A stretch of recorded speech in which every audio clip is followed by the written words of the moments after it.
what's going on? Welcome to the Take Back Your Joy podcast. My name is Jonathan Moore, and I am so glad that you're with us. It's been a minute or two since I've done a podcast, so hopefully, Taylor, I know what I'm doing. Would you just hopefully I know what I'm doing. We both are we're a little rusty today, but that's okay. It's a good day. It's a good day. It's actually July. It was like 107 yesterday, and today it's like 93 overcast, so thank God for small favors. Well, hey, thank you for joining us. And who would have known that I would have had this much fun doing this? And I have been having a ton of fun. Me. Exactly. So today's episode is no different. And an amazing guy. Full disclosure, I go to his gym. And he and his wife have opened it a few years ago, and I go there. And so finally I was crossing them. I was going in the gym one day. I know it doesn't look like I go to the gym, but so don't judge, all right?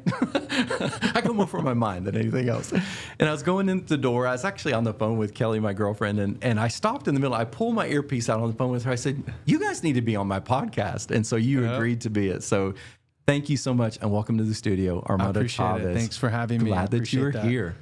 Well, thank you so much for being here. And tell us a little bit about, and we were actually, before the show started, we're talking about how you and Julissa started, I can say it wrong, but Julissa started. Julissa. It's like Julissa. Started Reps Gym. So what was going on when you guys, and I want to ask you in a minute if y'all are from this area, but what was going on that you guys came back to Texas and started it? So let us know how that story started. Yeah. So I'm originally born and raised here. I'm in Fort Worth, so I'm in Crowley, but now I'm in Crowley, but definitely born and raised here in Fort Worth. The way I got back to this area, I had originally moved to Florida. I actually met Julissa in Florida. So, full circle, the reason I moved out there didn't work out, but it actually did work out. God, gave me my wife.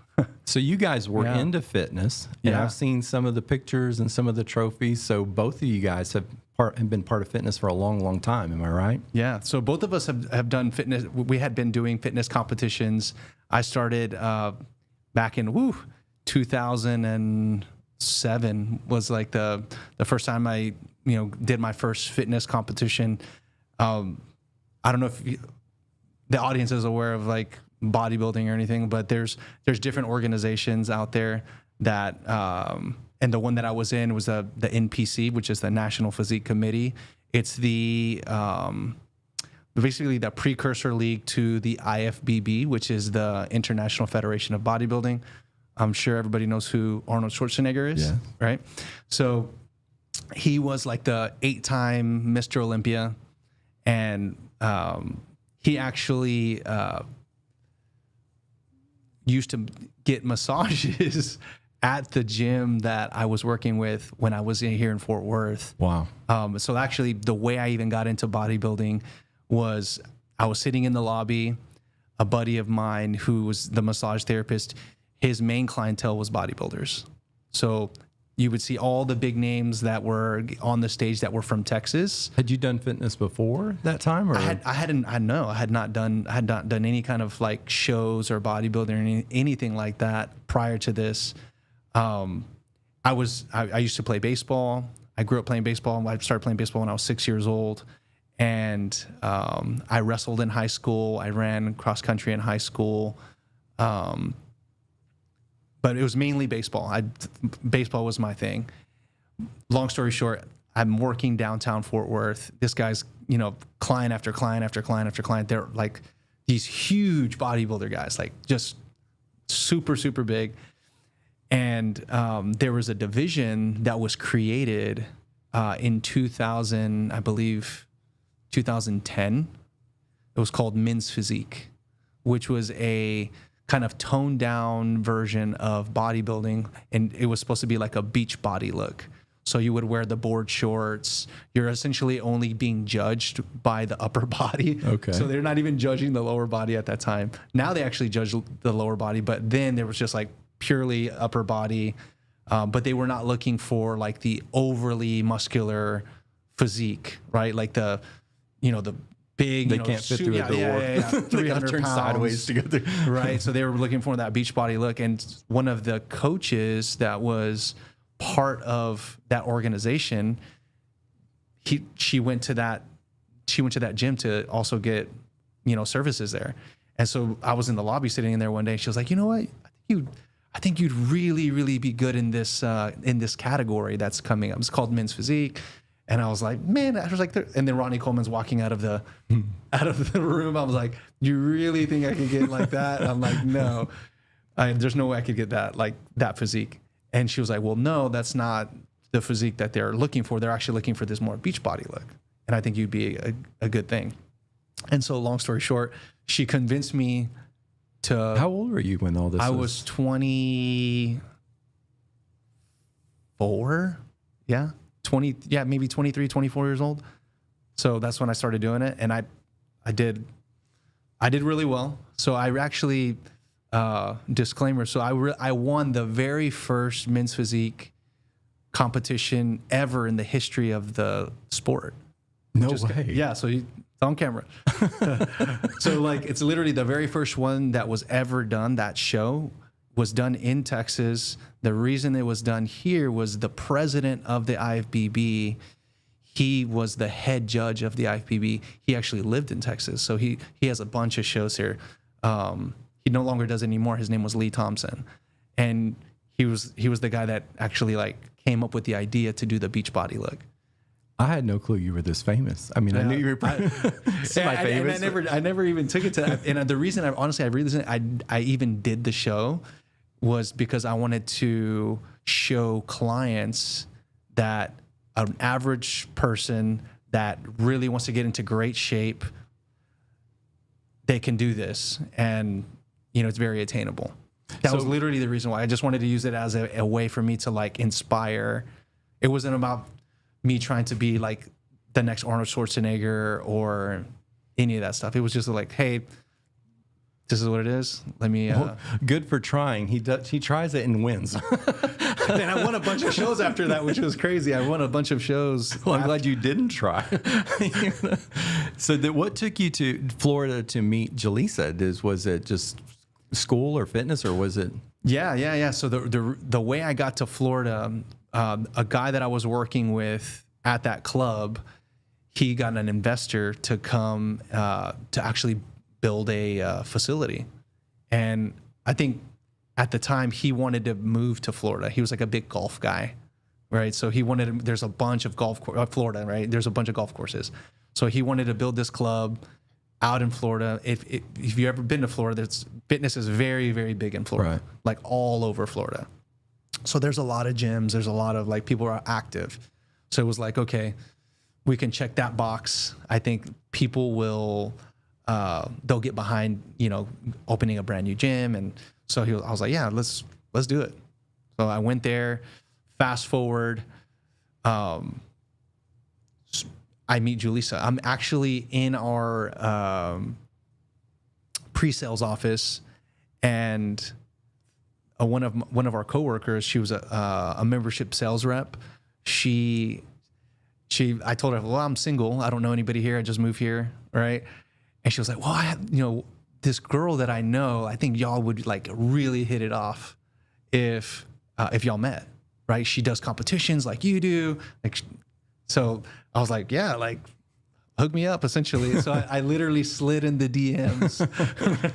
So I just just hit her up on Facebook and just let her know who I was. And then we met. And then I wish she was here right now. She'd tell you the story. She'll tell you maybe a different version. But maybe the true version? No, I'm just kidding. Not the true. No, but yeah, so essentially that's how we met. So that's cool. We did that. And then, again, we wanted to have a family. So we ended up getting together, and then I proposed to her.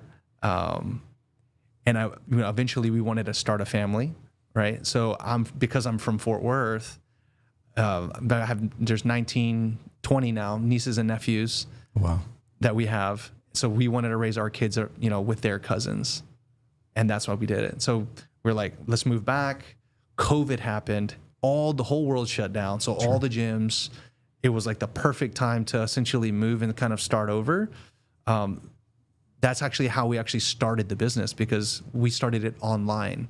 So when COVID happened, all of our clients that we had, they had to go virtual. They had to. So we have our own app. We have our own app at Reps, and that's how we service our clients. When we moved here, we were able to still, and even to this day, we still have clients that are there, but we have clients nationwide and actually globally. So we have clients in Europe, South America, all over the United States, that just do coaching online. So you're coming up on 4 years of your anniversary of opening Reps is coming up, and you've got a pretty cool event coming up in August. Yep. Am I right on that? 14th, I think. So actually we actually hit our 4-year mark on the 17th. So the July 17th was our actual 4-year mark. So we're at the 4-year mark. Yeah, we're officially at 4 years. Yeah, so we're officially at 4 years. We're gonna do a pickleball community event to celebrate our 4-year anniversary. It's right down the street from here. It's gonna be cool. So what birthed Reps? I mean, did you guys just want to do your own gym, or did you just come across a building and thought we can make this happen, or was your online training coming out of that building? And y'all have done a pretty good timeline of building the gym and the before and afters, and of course I love it to this day, and so just all the things you've done with it. But what caused you to come to Crowley, to find that location, call it Reps? Yeah, so when we were in Florida, we wanted to move back. So before that gym ended up closing down. But even before that, me and Julissa, we already knew, we already knew that we were going to want to open a gym. So we were literally bought 2 huge shipping containers, and we were buying equipment and storing it.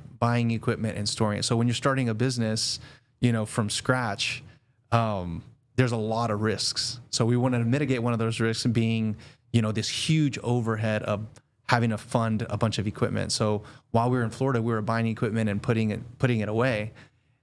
By the time we got here, COVID was still 100% active. There's nobody going outside. People were still wary about gyms.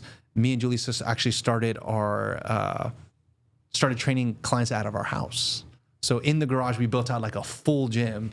You've been to our gym. So our gym's pretty nice. It is. So, but we had a full setup in the garage, but it was hot. There's no AC. So it was cool. But when we wanted to open the gym, we were like, okay, so we have a full book of clients. We kept driving by that building because we live pretty close off of that main road, and so we kept driving by. It was over a year that building was for lease.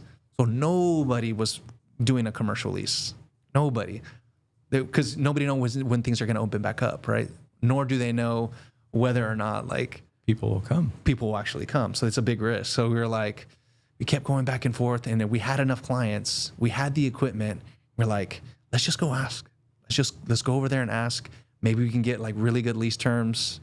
And sure enough, by the grace of God, we had we just literally we showed up, we asked them about it, and they were almost I want to say begging, but they were very much we need go ahead and sign this. And so we got really good lease terms. And the great thing about that area is it was super close to our house, literally 2 minutes away from the house, maybe 3 tops. You don't have to jump on I-35, right? So I-35 is super, busy. And so we were able to, get the lease in there. We moved all of our clients from the garage into the gym. So day one, most of the time, when you open a gym, you're talking about at least 2 years that you're in the red. More, it's you may not make it. But because of the way we did it, everything was already paid off, full book of clients already. We were able to get in there and we were profitable day one. By the way, we'll tag in the show notes how to become a member. And it's a mixed bag for me because I like that it's a small gym, so I don't want it to get big. I'm just kidding. Because I like going in. It's a cool atmosphere. A lot of people in there when I go, but you can get to the equipment. And here's the other thing. Y'all's equipment is really nice. You think a smaller gym or whatever, it wouldn't have as nice, but y'all's equipment rivals anything that would be at a big gym. So super, super nice. Did you see yourself and you and Julissa as entrepreneurs when you went into this, or? Man, so Julissa will tell you she never wanted to be an entrepreneur. She was actually wanting to go to PA school to be a physician, be a physician assistant for cosmetology, for like skincare. And she'll tell you like, man, this is like really, really hard. Like she never wanted to do that. She would much rather like be in an office setting, like at the hospital, the steady paycheck, like knowing like what, you're getting so many days off. So on her end, she was like, absolutely not. Like she didn't want to. For me, like I always felt like, eventually I wanted to do a gym eventually. And I was just too scared to do it when I was younger. I feel like I didn't have enough knowledge. I always felt like I had like this scarcity mindset. I was like, man, it's too risky, maybe, but my dad was an entrepreneur. My dad had a construction company. He had a laundromat, he had rental properties. So I grew up seeing him be an entrepreneur. So I literally like grew up seeing that. So I think I kind of leaned more to that, even though he actually, which was really counterintuitive because my dad always told me he didn't want us to work as hard as he did. But what he showed us was that he was working hard. So we kind of just followed suit. He always told us, hey, you need to go to school, climb the corporate ladder, like use school to your advantage, like go get a safe job. And it was weird because it was two different signs. Like he was saying, go to school and do that. But he was also like an entrepreneur. Right. So it was kind of like two different things. But eventually I kind of we leaned into so it was my idea and to do the gym, but it was both of us executing it. And if it wasn't for Julissa, there's absolutely no way this would have happened. I don't think you guys know how good you are at it. So just to give a taste of it, y'all probably have as many trainers on site that a bigger gym would have. And of course they're working with clients, but you can definitely ask them something or whatever. And you and Julissa are always there when I'm there as well. And so when you walk in, it feels like home because you guys are smiling faces. It's not, I call them meatheads. When you go to other gyms, all the big guys, they feel like they own the place. And it's not like that there. And y'all have a welcoming atmosphere and you're easy to talk to. And like I said, your trainers are always on the floor. So it's just kind of a cool atmosphere. I think you're way better at this business than y'all think you are. So I don't know, you're successful, but it's pretty different. I feel like the message that we've always tried to have as far as coaches go is like, we want to make sure, like if you notice, we're like a coaching gym, right? So it's not a big box gym. It's not a Planet Fitness. It's not a 24-hour fitness. We're about the coaching. We're all about the coaching because that's where I think people see the most amount of results. They're going to see more results when they have somebody who's educated, someone who can guide them, someone who has the expertise to really figure out like their intricate details. Maybe somebody has a bad knee or bad shoulder, but you have to come with the help first mentality. And initially this was funny because both of us were like bodybuilding. So when we were thinking about opening the gym, we were thinking about, what kind of client do we want to service? And we had friends that were bodybuilders. We had friends that were like really into like extreme, like maybe they were in Brazilian jiu-jitsu or they were CrossFit athletes or whatever. And people said, man, when y'all open y'all's gym, like what kind of gym is it going to be? And everybody thought it was going to be like a bodybuilding gym. But both of us have degrees in exercise science. So we're coming more from the education aspect, not the bodybuilding hardcore aspect. We're more about on the education. So all of our clients, we wanted to tailor and cater to people who need to be educated on fitness. So people who need help with programming, with exercise, like just being a good coach, motivating clients. We could have easily said, this is a bodybuilding gym, and we put up like a posing room, and we could have put, we do have trophies at the front of the club, but you don't see people walking in there with their shirts off. Like you don't see that in our gym. I think one of the things that you guys do really well is you focus on just the everyday person. Absolutely. So whether it's your social, and I want to talk about that in a minute, or just even in the gym, those you're coaching, they're just everyday people that you guys feature or are working with or encouraging the people that are wanting to do better in life. And I love that kind of atmosphere. Like I said, I know it doesn't look like it, but I've worked out a lot in my life. But the whole deal is you go into places, I'm not a big dude, and you feel like, well, all the big dudes own this place, and we're just kind of here as guests, they're guests, and they can move me off a piece of equipment if they want. But it's a totally different feel for that in y'all's gym. And one of the questions I have is, that person that is walking in for the first time, whether they're scheduled to train with somebody or they're just on their own, but they're intimidated. They're intimidated by the weights. They're intimidated by being out of shape. They're intimidated by not knowing what to do. What do you say to that person that's coming through Rep's door? So I love the question, because that's a huge majority of people. So in the United States, it's an epidemic here. So the obesity is running rampant through the United States. The country is getting worse every year, actually. So that's why there's like fitness in general is like I don't even know how many billions of dollar business, nationwide, but it is something that a high percentage of people here in the States they're just not, they can't find places that people actually care, which is actually kind of sad. Right. So a lot of gyms will come up with things that are, hey, let me, I'm going to throw Planet Fitness under the bus. So Planet Fitness, they wanted to cater to this same individual, right? So the person they're intimidated by the gym, they don't know what to do, and they need help. So they created a model where you come in, we're going to keep it as low as possible just to get into the doors. And they created the whole, I don't know if you guys have heard of like the lunk alarm thing that they had, right? So like if you drop a weight, the alarm goes off. So it's like they call it a no judgment zone. Yeah. So there's no judgment zone. You've set up the lunk alarm, haven't you, Taylor, before you? No comment. So there's like this lunk alarm, so it kind of goes off, and basically like the manager will come up to you if you're making too much racket, and they'll kick you out. So people that are like bodybuilders or people that are in shape, like they're the ones that are actually, it's like the polar opposite. So they're actually judging the people that are actually going to motivate the rest of the group. Right.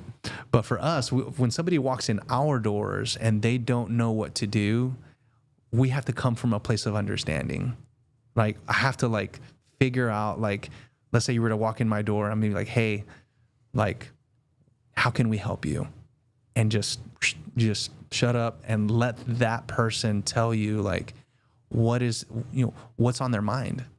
Some people, they come to us because they may have an eating problem. Another person may have an addiction problem. Another person may be, postpartum. Another person, just coming, from let's say they're getting ready for a wedding. So they come from all different places. Right. But when they're coming in and they're intimidated, our first thing is to disarm them, is to like come from a place of like, hey, I know where you're at. I know where you're coming from. And the way we've done the gym, like now that we have even more, more clients that are that same person. So our gym caters more towards the average everyday person that just wants to get into shape, that wants to tone up, that wants to build muscle, but is maybe intimidated by, the big box gym. So we have to come from that first. And then you just start to ask deeper level questions. If you say someone comes in, they're intimidated, say, hey, why do you want to come in? Why do you want to, what's going on? Says, hey, why? They're always going to give you a surface level answer. They're going to say, I want to drop 10 pounds. That's the typical answer. Oh, I just need to lose 10 pounds. Mm-hmm. Right.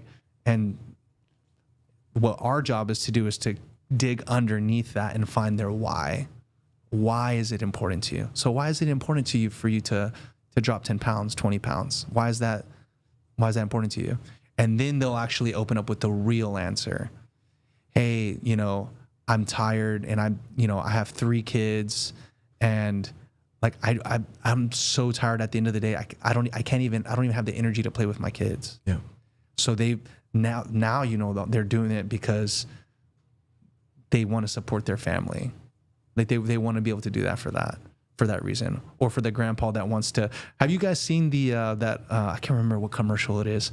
It's like the grandfather that's picking up the kettlebell. Have you seen this commercial? I think so. He's getting ready for something. He's getting ready for something. It's like a Christmas thing, right? Yes. And so he's picking up this kettlebell and he's putting it, you know, he's lifting it over his head, right? And it's if you've seen this commercial, like it gets to your heart because it's telling a story, right? He's picking this thing up and, you know, he's doing it like every day, it seems like. And, you know, he has family coming over and the family sees the grandfather like lifting this kettlebell up over his head, and they're like, man, why are you doing that? Like, you don't need to be doing that. And then, you know, it's Christmas time. It's like the holidays, right? And so the climax of the whole story is like he wants to pick up his granddaughter so she can put the star on top of the tree. And that was his why. You and Powerful. Yeah, absolutely. You and Jaleesa have faith and you're believers. How has that fit into what you guys do as fitness instructors, as gym owners, as just the culture that you've created? And that was one of my questions. Like, you've created a community culture where it feels like home. It feels like, I hate to steal but no intimidation. There's nobody judging you, and that's not, you don't have it on the walls. It's just nobody judging you there. How does faith and believing in the Lord, how does that fit into what you guys do as gym owners? I think having faith, it goes, I would say with my purpose, like our purpose, you know, like I feel like I've always been drawn to help people, and God always has, he gives everybody gifts, right? You know, I feel like my gift is I have the ability to communicate and to motivate people. And for me, until recently, like I've done it to like really help people with fitness, but the way God came into play with this is wild to me. And the way I try to answer that question is that I find myself at the gym, and this is crazy because this has happened like probably in the last 6 months. Me and Julie have kind of gotten more into, you know, reading the Bible and going to church. We were never always like going all the time, but I felt like once we, you know, started talking about it more, I felt like more and more people just started showing up in our life that were, you know, they were believers, followers. It's an interesting thing because I feel like before, I don't know, it was because I wasn't looking for it. I wasn't looking for God in the gym, right, specifically. But like once I started kind of like maturing, like I'm 42. It's hard to believe. And once I'm 43, so I mean, no, I'm not. once I started maturing, like I feel like and getting more into the Word, and it's like God starts putting these people in your life, and I swear this is like, I don't know what it is, but I feel like in the last 6 months, almost like, I want to say all, not everybody, but like a very high percentage of people that have been joining the gym, they'll randomly ask me, hey, are you a believer? Are you, like yourself, right? You asked me. I had a guy that just recently joined, like maybe like 3 weeks ago, and we were just talking. I was signing him up, and you know, he was telling me about a struggle that he was having, and then I felt like God was like telling me like to talk to him, and I asked him like, hey, are you? And then it's like he lit up. It's like it was like he was wanting validation or something or someone to like come out and say that. And like we talked for like almost an hour. Wow. Just about like, he was, he had like he had like addiction, and he was like alcoholic. He had all this stuff that was going on. He was going through a pretty bad divorce and stuff. Wow. And so like one of the things that he was coming to the gym for was to try to get like his mental clarity back, right? Because physical fitness, it obviously helps with, with health, right? It just helps in general, like anxiety and stress, and it just helps you deal with that stuff. And I felt like God was like speaking to me like, hey, you need to use this as a way to talk to people about him. And it was crazy because I had never done that before. I had never even thought of doing that. And then like once we started kind of going more into church and kind of reading more, and we were going through the book of Genesis. I think I talked to you about that. We were going through the book of Genesis, and Julissa was in a study group, and they were going through it, and they were taking notes, and they would watch these podcasts about, that book, and they were going through it. And she was even saying the same thing. I was like, man, like, what are the odds of this stuff? What are the odds? And I just felt like that's always been something that, I don't know if it was just, there was always something missing. And then I felt like it's just, I'm literally telling you, like literally 2 weeks ago, I had a guy he's a gym member, just like knock on the door. Like me and Julissa were going over some stuff at the gym, and we were like, well, like we were talking about church and stuff. And then I can't even remember what we said, but like she knocked on the door. Hey, what's up? And then I just kind of opened the door. Hey, how can I help you? And he was like, hey man, I just wanted to, I just had this on my heart. Like, are you a believer? And it was like, we were just talking about church, and what we possibly wanted to do, in the future. And since we're on this podcast, I'm just gonna tell you this story because it's a really, really cool. So there's a church that's across the street from our gym, and the land is for sale. And so I had been talking to to the owner of that church, like for like almost 2 years now. I've been talking to him, and I was like, hey, like, and this guy, he's like in his 80s. He's like, so he's up there. His church is small. And he runs this food drive like once a month. If you ever see it, it's like this huge line of cars, and they give food to the community. And so we went and volunteered, like, man, we should go volunteer. And so like when the gym opened up, like, how can we give back? And, we're talking about church and stuff. We're like, man, there's a church right there, right across the street. Let's go volunteer. So we went over there, started talking to the guy. And, we just kind of kept that relationship. And then he just randomly says like, hey, like we're probably going to sell. We're probably going to sell the gym. We're probably going to sell the church. And we're going to sell the land. It's like a super small. It looks like a little old house, like they built into like a little chapel. And he was like, what do you think about, doing your gym here?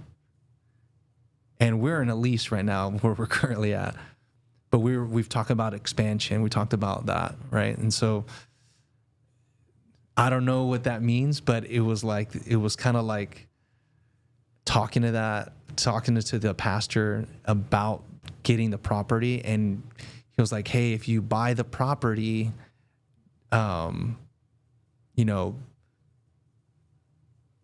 a we want to continue the word. It's that church has been there since I don't even know how long. Yeah, I know which one that you're guy's talking whole about. career, like his entire. So he didn't want to just sell it to anybody. Right. He's had tons of offers from God knows how many people, and